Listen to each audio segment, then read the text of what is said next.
Bonsoir à toutes et à tous, le 20h30 sur la CRTV. Voici les titres du journal. Formation emploi, l'offre présidentielle pour résoudre l'équation du chômage, professionnalisation des enseignements, opportunités du numérique, métiers de la terre et économie verte, panoplie d'options présentées par le chef de l'État dans son adresse à la jeunesse, réalité et perspective dans le dossier de la rédaction. Parc national de Mabed-Bed, des mesures d'urgence pour faire tomber la colère des riverains. À Yaoundé, réunion interministérielle présidée par le Premier ministre chef du gouvernement. Et à Kayélé, concertation entre les populations et le ministre de l'administration territoriale dépêché par le chef de l'État.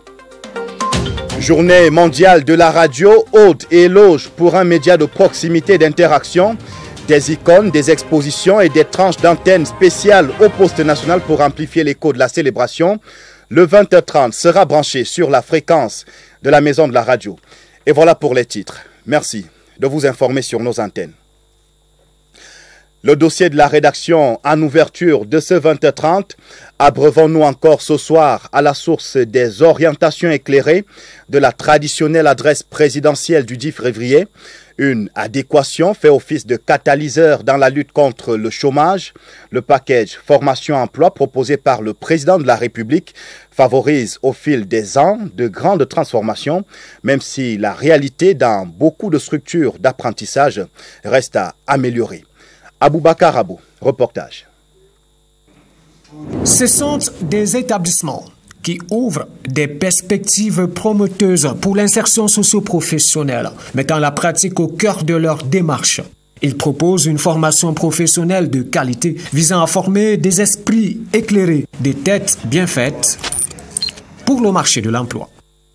Dans tous les secteurs dans lesquels nous offrons des formations, il y a des domaines d'applicabilité ou d'application.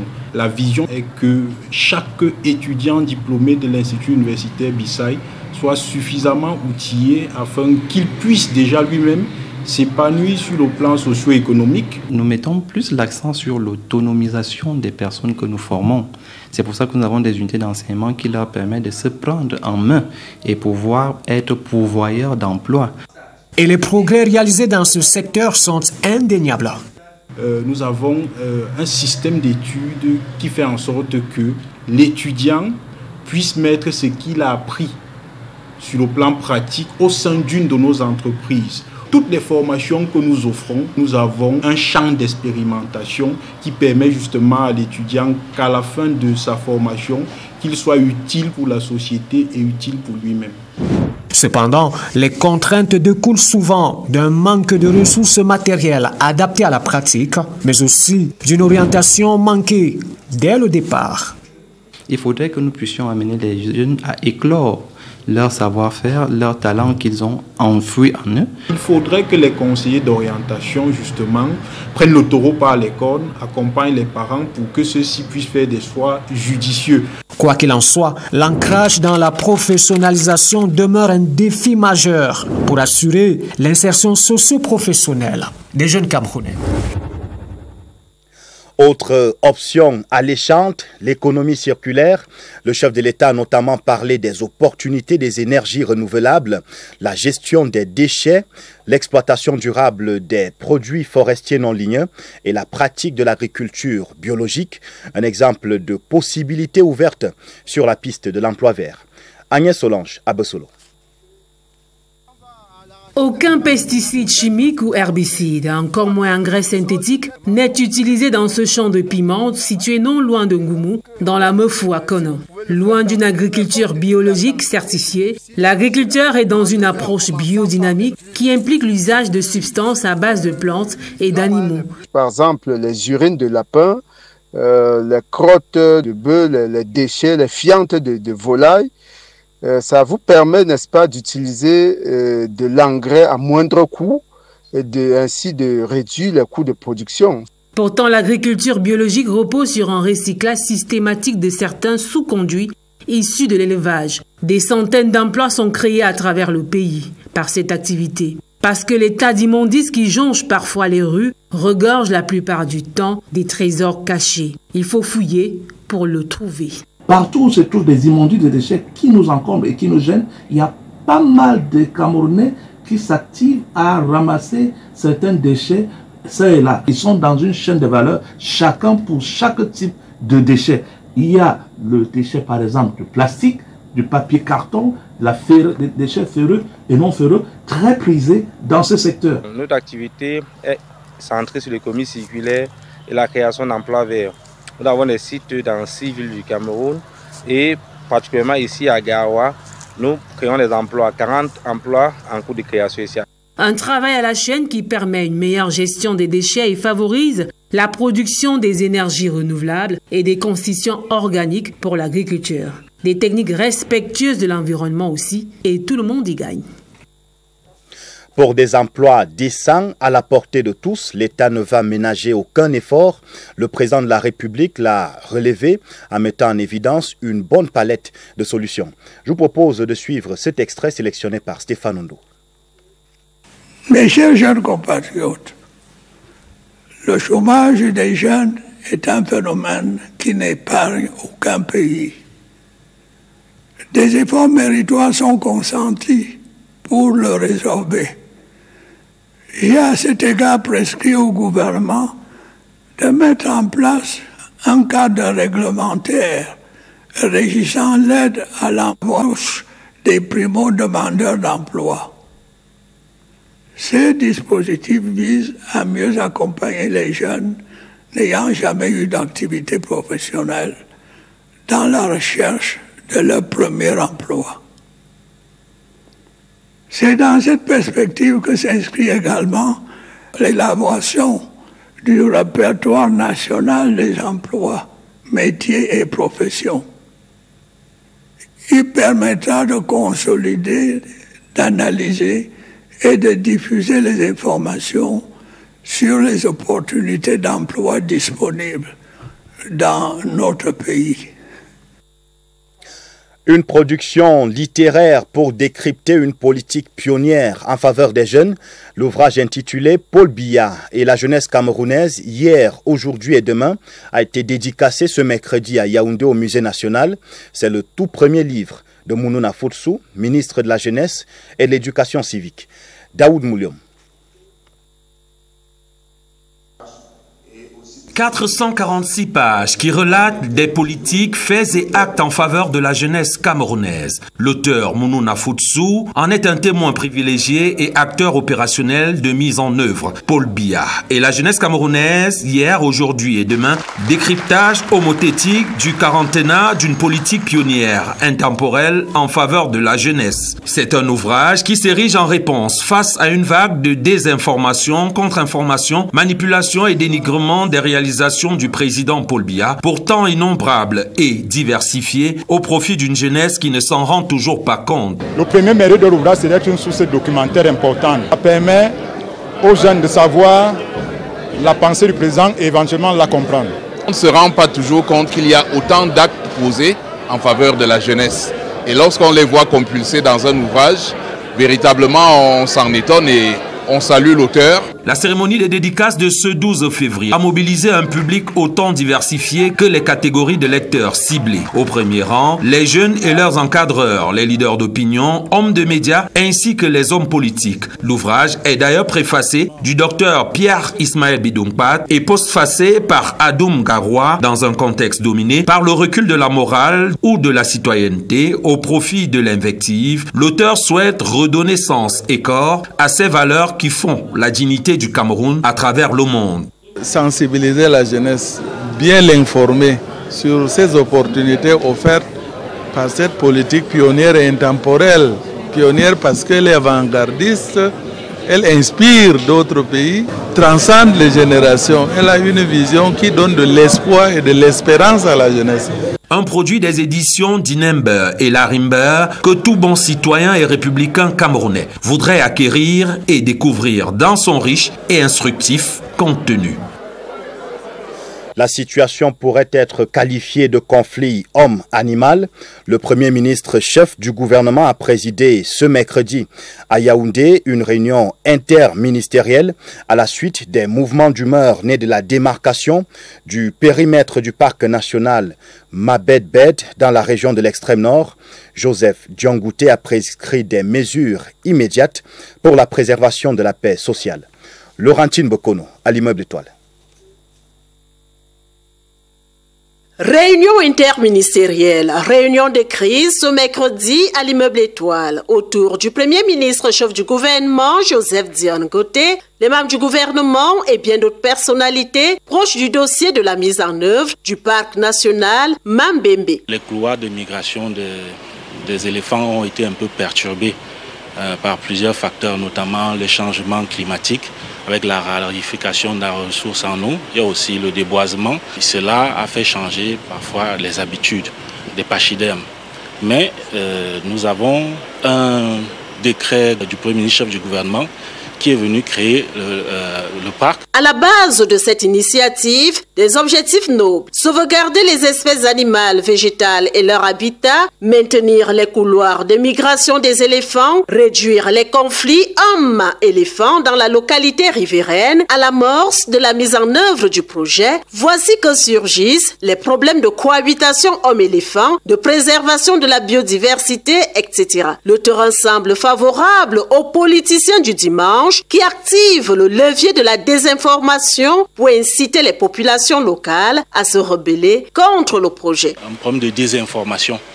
Les populations, quand on a commencé à procéder à la démarcation du parc, ont cru qu'il s'agissait d'une opération de déguerpissement.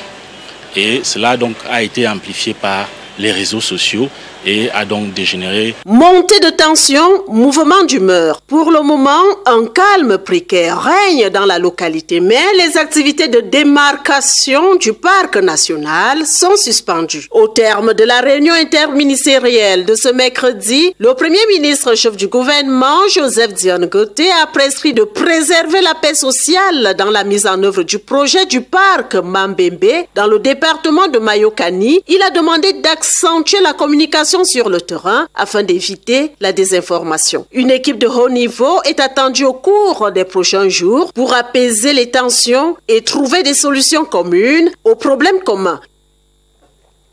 Et sur le terrain, actuellement, une présence et des mots qui apaisent. Le ministre de l'administration territoriale est porteur d'un message du chef de l'État auprès des populations de Kourbi et Guidigis dans le département du Mayokani. Paul Atangandji a été dépêché par le président de la République suite aux tensions du 7 février dernier au parc national de Mabébé. Joseph Itote. Dans un état de droit et des libertés comme le Cameroun, le recours à la violence est une faute lourde, réprimée par les lois de la République, dira Paul Atangandji dès l'entame de son propos liminaire. Le chef de l'État soucieux du bien-être commun a pensé qu'il faut aussi écouter les populations. Ce qui me réjouit en entrant dans cette salle, j'ai vu d'autres banderoles qui disaient que les populations de Mayokani disent non à la violence. Ça, c'est une bonne chose. Sous l'impulsion du président Paul Biya, le Cameroun est devenu un état de droit, un des plus libres au monde qui n'a rien envié aux autres démocraties, y compris les plus anciennes. Dès 1983, le président Paul Biya, à peine un an au pouvoir, disait aux Camerounais: vous ne devez plus prendre le chemin du maquis pour exprimer vos opinions. Ça veut dire que le président Paul Biya était déjà conscient qu'il peut y avoir des problèmes ou des incompréhensions. Notre pays respire un parfum de liberté qui enivre les bonimenteurs du chaos. Il faut donc éviter de prêter le flanc à l'instrumentalisation, va-t-il marteler. Les gens qui sont tapis dans l'homme, qui tirent les ficelles, je leur dis, faites attention. Ce qui s'est produit le 7 février dernier ne doit donc plus se reproduire. En 2009, le site de Ma-Bed-Bed a été érigé en zone protégée à l'effet de renforcer la conservation transfrontalière des éléphants et de la faune sauvage entre le Cameroun et le Tchad. Le 7 janvier 2020, il est officiellement devenu un parc national par un décret du Premier ministre chef du gouvernement. Sur les politiques publiques en faveur des jeunes, le numérique est une autre niche d'emploi vers laquelle le chef de l'État oriente les jeunes. Beaucoup marquent d'ailleurs leur adhésion avec des choix académiques adaptés et des initiatives novatrices, un basculement dans l'univers des TIC avec l'accompagnement des pouvoirs publics. Irène Janafouda. L'appel du sommet de l'État milite en faveur d'une saine émulation auprès de la génération tête baissée qui devra s'inspirer du numérique pour oser créer et innover. Ceci dans le but de se frayer un chemin dans l'entrepreneuriat numérique grâce à des start-up à profusion. Nous avons un backbone national à fibre optique de près de 20 000 km.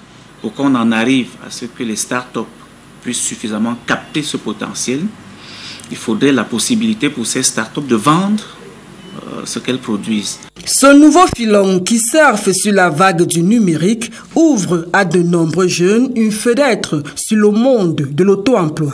Une seule chose reste à faire, c'est que les jeunes se mettent au travail, qu'ils produisent, qu'ils se servent des atouts que nous avons dans le pays pour que l'industrie du numérique décolle véritablement. La jeunesse happée par le virus de la technologie et du numérique aspire à devenir l'élite numérique que certaines grandes écoles moulent à leur manière. Au niveau de l'IAI, nous avons lancé dès la rentrée académique un slogan, un étudiant, un projet, une entreprise. Chaque étudiant sait donc que tout au long de son parcours, il doit choisir un projet qui doit aboutir à une potentielle entreprise, qui peut apporter une plus-value au développement socio-économique de notre pays. Le numérique reste donc la force tranquille qui pèse de tout son poids dans l'insertion socio-professionnelle du fer de lance de la nation camerounaise. Le temps du bilan et des perspectives au ministère de l'Habitat et du Développement urbain, la ministre Célestine Kétia-Cortez a ouvert la conférence annuelle des services centraux et déconcentrés ce mercredi. Les personnels sont appelés à plus d'ardeur au travail pour de meilleurs résultats. Christelle Fouda, compte rendu.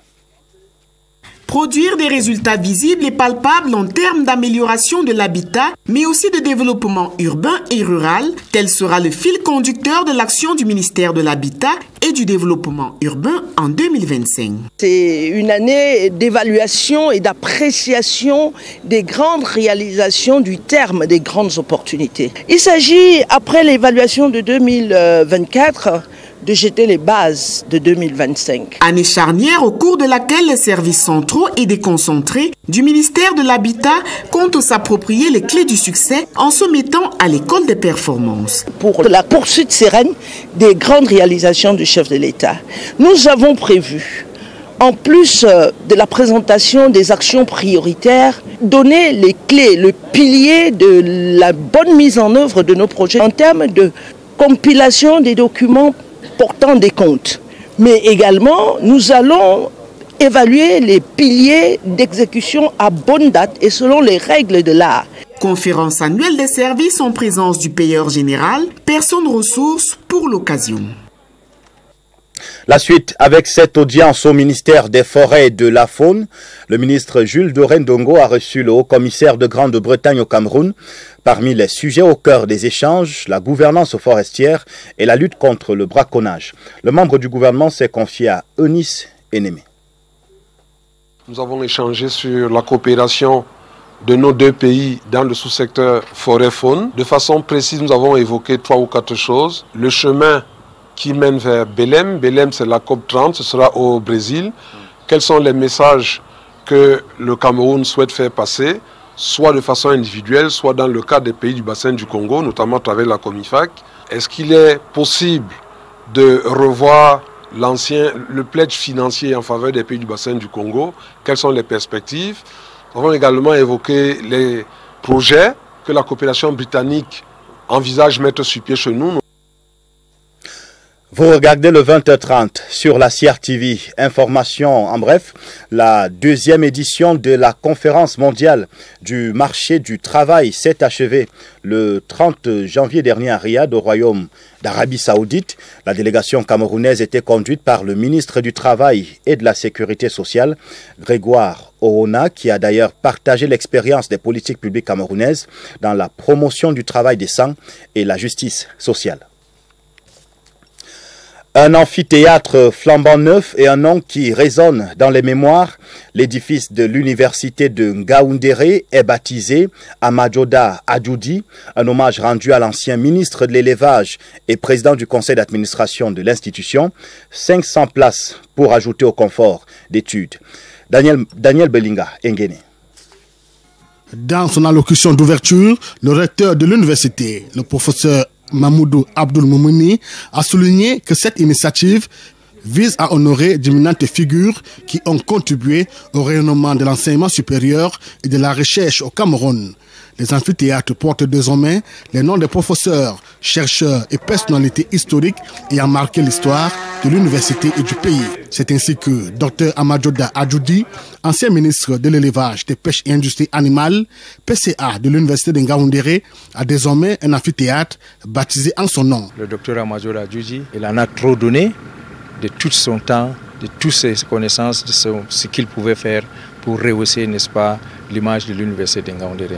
Donner des noms à ces espaces d'apprentissage, c'est inscrire dans la mémoire collective les contributions exceptionnelles de ceux qui ont œuvré pour l'essor du savoir. Pour rendre hommage à ces personnalités, qu'on a décidé de baptiser ces bâtiments en leur nom, et aussi pour promouvoir le patrimoine historique et culturel de notre pays.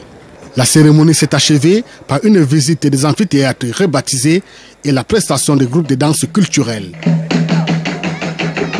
De l'Adamawa pour la région voisine de l'Est, les militants RDPC du Lomé Djerem invitent le président de la République à se porter candidat à l'élection de 2025.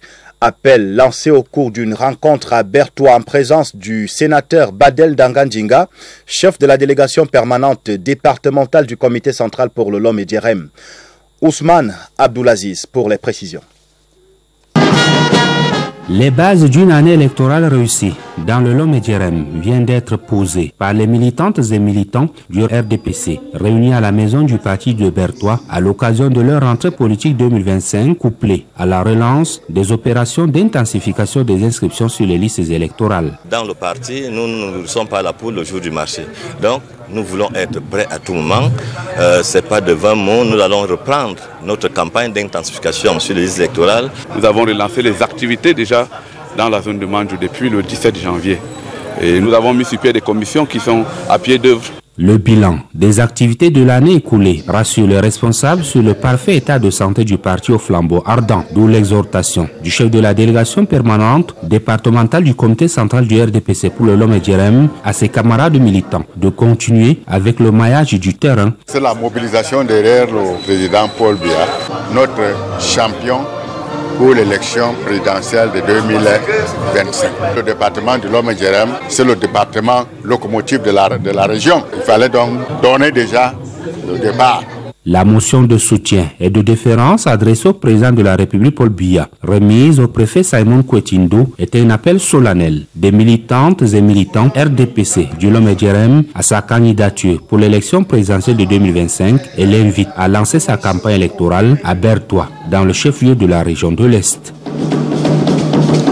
Le sport, en bref et en images, un coup de projecteur sur le 25e championnat d'Afrique de badminton, ouvert lundi au complexe sportif de Japoma à Douala.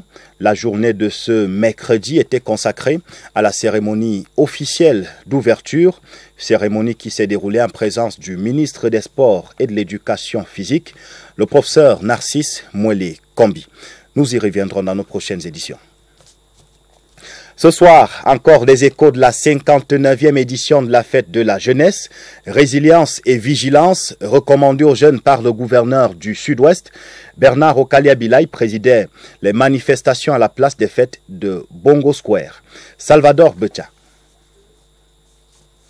Ils sont des milliers de jeunes du primaire, du secondaire, ainsi que ceux du supérieur, écoles de formation et mouvements associatifs joyeux de démontrer à Boya, à travers des pas bien cadencés et chants patriotiques, leur détermination à consolider la paix et la sécurité dans le sud-ouest. Je suis fier de défiler parce que c'est un devoir patriotique pour tout élève, pour tout jeune.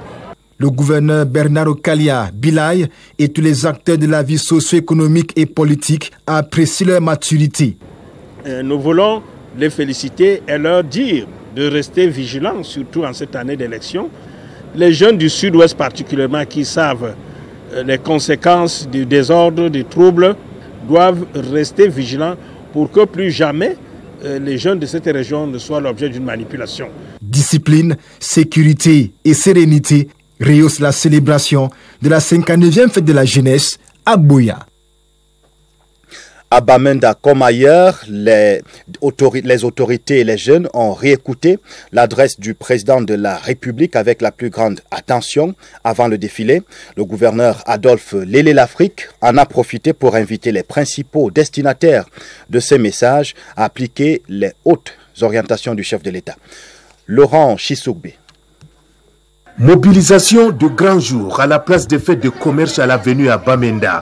Des jeunes partis des 3 arrondissements de la ville ont répondu en toute vitalité dans une ferveur patriotique et populaire à l'appel du 11 février. Une célébration colorée sous le regard du gouverneur du Nord-Ouest. Nous sommes très satisfaits de la mobilisation de tous et de chacun, des jeunes de diverses catégories socio-culturelles, mais aussi du public qui est sorti massivement ici pour célébrer la fête de la jeunesse. Toutes les catégories des jeunes sont représentées dans le train de la parade de circonstances, du primaire au secondaire, passant par ceux de l'université, des partis politiques et des associations diverses, ont battu le macadam, brandissant au passage des messages de paix pour certains, des effigies du chef de l'État pour d'autres, comme pour dire la communication passe entre les jeunes du Nord-Ouest et le chef de l'État. Le discours du chef de l'État qui a lancé un appel à la jeunesse d'être responsable, d'être des combattants, comme les lions indomptables l'ont démontré récemment, mais aussi de ne pas hésiter à mettre en valeur les opportunités offertes. Des récompenses, il y en a eu. Ceux qui se sont distingués durant la 11e de la jeunesse ont reçu des trophées divers et autres distinctions symboliques. Une commémoration déroulée dans le calme et la sérénité. Les jeunes doivent faire agir la force du travail et de l'abnégation. Conseil du sous-préfet de Soie, Patrick Roland Ganois, et Sono aux défilants qui étaient heureux d'afficher leur attachement aux valeurs républicaines. Même engagement pris par les jeunes dans la localité d'Eban, Valentin Kouadeux et Richard Atan-Obama de CRTV Centre. Les mots qui minent les jeunes de Soie, la cité universitaire, sont les mêmes qu'on retrouve partout ailleurs. Grand banditisme, consommation des produits psychotropes, l'incivisme, le gain facile, pour ne citer que cela. Face à ces dérives juvéniles, le sous-préfet de Soie a lancé un credo qui se résume en un triptyque pour le développement de l'arrondissement dont il a la charge. Plus de responsabilité au travail acharné dans un esprit de solidarité, de fraternité, pour bâtir ensemble Soie et le rendre davantage prospère. Une centaine d'établissements scolaires maternels, primaires, secondaires, supérieurs, sans oublier les centres de formation professionnelle, ont battu le pavé, scandant des chants patriotiques. Les élèves de 56 établissements scolaires de l'éducation de base et de l'enseignement secondaire, 5 mouvements associatifs et la jeunesse du RDPC ont battu le macadam, scandant les chants patriotiques sous le regard des autorités locales et de nombreux publics. Tout ce que nous avons programmé s'est bien tenu, s'est bien déroulé. Les élèves ont répondu présents. À travers sketchs, poèmes et mouvements d'ensemble, la jeunesse des bancs a su retenir l'attention du public sur le bilinguisme, le vivre ensemble et l'ingénierie. Les prix d'excellence ont été remis aux établissements qui se sont distingués au cours de ce défilé et les trophées aux meilleures équipes sportives de cette semaine de la jeunesse à Eban dans l'arrondissement de Soie. Dans la même mouvance, des moments de partage et de réflexion, les journées de l'excellence et de reconnaissance académique de l'université de Tchang ont mis la jeunesse au cœur de l'action, une initiative de 3 jours organisée par d'anciens étudiants qui, à la clôture lundi dernier, n'y sont pas allés les mains vides. Selvistre Jack. Le sport en tant que vecteur d'unité, les dons d'ouvrages et les conférences comme source de breuvage intellectuel.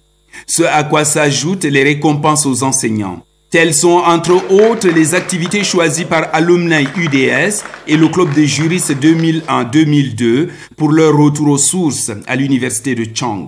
Selon les membres de 2 entités dont fait partie le conseil technique au secrétariat général de la présidence de la République, Hervé Manfo, le choix de la onzaine de la jeunesse pour cette première édition des Journées de l'excellence et de reconnaissance académique revêt un symbole. Nous sommes venus ici aujourd'hui. On remercie l'institution universitaire. Nous avons été des étudiants hier. Et demain, ce sont ces étudiants-là qui deviendront ce que nous sommes aujourd'hui. Et il y a un processus d'héritage qu'il faut assurer, consolider, accompagner. Et dans les attentes que nous avons vis-à-vis de ces jeunes-là, c'est de tout faire, continuer de travailler très dur, avoir représenté des valeurs symboliques républicaines, pouvoir accompagner le développement de notre institution universitaire. C'est l'occasion pour nous de dire un merci infini à Monsieur le Président de la République, qui nous a fait la confiance en nous portant à la fonction qui est la nôtre aujourd'hui. Un élan de gratitude est salué par l'institution universitaire. Se réjouir de la formation et des compétences qu'il a acquises ici. Nous sommes très fiers de voir que cette université a pu produire des talents de ce niveau. Les activités se sont achevées par l'audition de l'allocution du chef de l'État à la jeunesse le 10 février. Beaucoup de gratitude également envers la fondation SNK qui affiche son ambition dans l'accompagnement des populations vulnérables. Elle vient d'inaugurer son siège au quartier Touameki à Yaoundé. Cérémonie en présence du promoteur Steven Bienou Kwadjo et de nombreux invités, notamment Oswald Baboké, directeur adjoint du cabinet civil. Gabriel Minkande. À Yaoundé, un nouveau chapitre de solidarité et de progrès social s'écrit avec l'inauguration officielle du siège de la fondation SNK. Bâti sur une superficie de près de 400 mètres carrés, cet espace incarne une vision forte, celle d'un engagement durable pour l'éducation, l'inclusion et l'autonomisation des communautés. Je suis très content enfin d'inaugurer ce siège, un espace où nous allons développer nos grandes idées, développer comment venir en aide aux jeunes Camerounais. Aujourd'hui, nous allons lancer un programme sur l'intelligence artificielle pour former 100 jeunes. Nous allons aussi mettre à la disposition des Camerounais un fonds d'appui pour financer des projets innovants. Dès l'entrée, l'environnement reflète l'ambition de la fondation. Ici, chaque détail a été pensé pour transformer les défis sociaux en opportunités grâce à des programmes concrets et innovants. Au cœur du bâtiment, un centre stratégique, des bureaux modernes, une salle de conférence équipée pour des sessions de formation et de réflexion, ainsi que des équipements technologiques de pointe. Cameroun regorge des talents qui ont beaucoup de start-up, des projets innovants, mais qui n'ont pas des opportunités, n'ont pas les moyens financiers pour faire développer les projets. Nous allons aussi créer un réseau des entrepreneurs solidaires. Je vais faire appel à mes collègues, à mes amis entrepreneurs qui ont la même vision que moi, de venir soutenir la jeunesse camerounaise, d'apporter l'expertise et de les former aussi dans les domaines respectifs. Depuis sa création, la fondation SNK œuvre pour transformer des vies et renforcer des communautés à travers des actions en faveur de l'éducation, de l'autonomisation des jeunes et de l'innovation sociale. Ce siège n'est pas qu'un bâtiment, c'est un symbole de notre engagement collectif à travers le lancement du programme pilote de formation en intelligence artificielle pour les jeunes vulnérables. La fondation SNK réaffirme sa volonté d'investir dans l'avenir en dotant les générations futures des compétences indispensables pour un monde meilleur. Un tour sur les berges de l'océan pour une immersion dans un univers de luxe et de bien-être. L'hôtel Copacabana Beach dévoile son charme aux visiteurs dans une ambiance rythmée par les mouvements des vagues.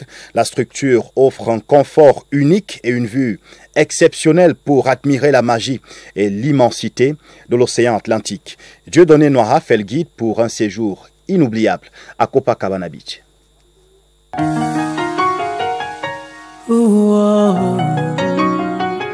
Il est difficile aujourd'hui pour un touriste et même pour un riverain de traverser l'hôtel Copacabana Beach à Kribi sans incliner le visage vers l'imposante et impressionnante structure qui offre aux clients un cadre luxueux et des rêves au bord de l'océan Atlantique. Hôtel Copacabana, c'est une infrastructure hôtelière d'envergure de par son architecture futuriste. C'est un bel investissement et qui a de très beaux jours dans la ville de Kribi.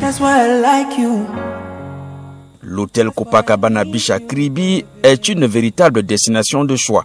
Une fierté camerounaise en matière de tourisme, l'accueil, les restaurants, les chambres et suites luxueuses, la piscine, sa salle de sport, ses salles de conférence et cerise sur le gâteau, cette vue imprenable sur la mer qui permet aux clients de contempler le monde. Un accueil très chaleureux. Nous avons une capacité de 91 chambres au total, soit 28 chambres vue mer, 33 chambres standards et 18. Nous avons des restaurants, une grande boulangerie, également et des coffee shops. Les chambres sont très spacieuses, belles. Chaque client trouvera son compte.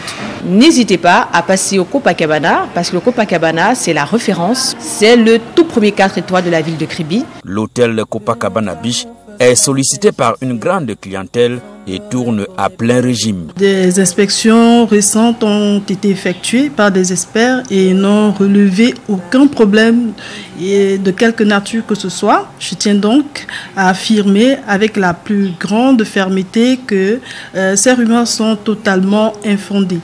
L'hôtel Copacabana ne présente aucune fissure, aucun problème de structure et en parfait état de fonctionnement. Vous pouvez séjourner en toute tranquillité. Une architecture somptueuse au milieu d'un paysage féerique pour un séjour incroyable. L'hôtel 4 étoiles Copacabana Beach à Kribi est donc ce bijou touristique dans la région du Sud.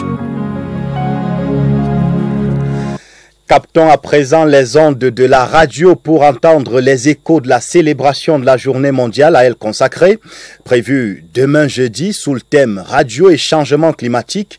La CRTV Poste National, pour l'occasion, a délocalisé le studio 104 à l'esplanade de la Maison de la Radio, où la grille des programmes alterne émissions classiques et tranches spéciales. Déploiement qu'est allé apprécier le ministre de la Communication René Emmanuel Sadi, président du conseil d'administration de la CRTV, en compagnie de Charles Ndongo, le directeur général. Barbara Padjama. Écoutez, cette sortie est rentrée par là. Cet espace est carrément le studio 104 du Poste National. Depuis la matinée, les programmes s'enchaînent en plein air dans une atmosphère de chaleur jusqu'au 17-18, durant lequel les auditeurs en présentiel ont capté en fond sonore l'arrivée du ministre de la Communication, accompagné du directeur général de la CRTV. Un tour de l'actualité dans l'extrême nord, le littoral, sur l'évolution numérique de la radio avant d'inviter en direct du journal le ministre de la Communication, président du conseil d'administration de la CRTV. Vous avez pratiquement plus de 200 chaînes de radio, dont plusieurs chaînes de radio communautaires. Nous sommes conscients du fait que les zones rurales gagnerait encore à être servi, alimenté par des radios. Et c'est pour cela que pour cette année, déjà, nous allons équiper une dizaine de radios communautaires. La CRTV, le vieux compagnon depuis 1985, garde dans ses nagras et bandes magnétiques ses héros de la radio. Ils étaient en première ligne. L'un d'eux porte toute la voix de la Cameroun Radio Television, son directeur général. Notre projet de web radio déjà en marche doit arriver à maturité totale assez rapidement lui aussi. La journée mondiale de la radio célébrée cette année sous le thème Radio et changement climatique nous interpelle. Nous sommes d'autant plus interpellés que le rôle de la radio dans la sensibilisation de nos populations sur les différentes implications des changements climatiques, ce rôle est indéniable. Le poste récepteur sensibilise, informe et anime. Ce moyen de communiquer est un podium pour les stars. La journée mondiale ce 13 février ne fera que conforter une passion partagée en Mondovision. Les fidèles auditeurs, les journalistes, les technico-artistiques et les techniciens, c'est cet ensemble qui fait bouger les aiguilles. Au cours de sa visite à la maison de la radio, le ministre de la Communication s'est exprimé sur la plus-value de ces médias historiques. Je vous propose de suivre René Emmanuel Sadi dans cet extrait sélectionné par Barbara Padjama. Ces 30 dernières années, une expansion considérable. Et ceci, nous le devons bien évidemment à une décision, à l'option du président de la République, une option majeure, celle de conduire le Cameroun vers une démocratisation la plus effective possible, une grande libéralisation. Et c'est à la faveur de cette option présidentielle que nous avons eu, au travers de la loi sur la communication sociale de 1990, cette expansion progressive de notre paysage médiatique. Vous avez à peu près actuellement 700 organes de presse, vous avez une centaine de chaînes de télévision, vous avez pratiquement plus de 200 chaînes de radio, dont plusieurs chaînes de radio communautaires, vous avez la presse en ligne, etc.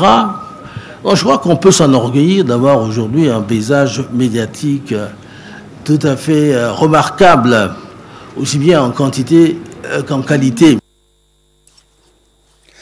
Le 20h30, c'est terminé. Merci de l'avoir regardé. Par ma voix, l'ensemble des équipes techniques et rédactionnelles transmet de chaleureuses salutations aux populations de Bonasama, département du Vori, région du Littoral. À demain, 20h30.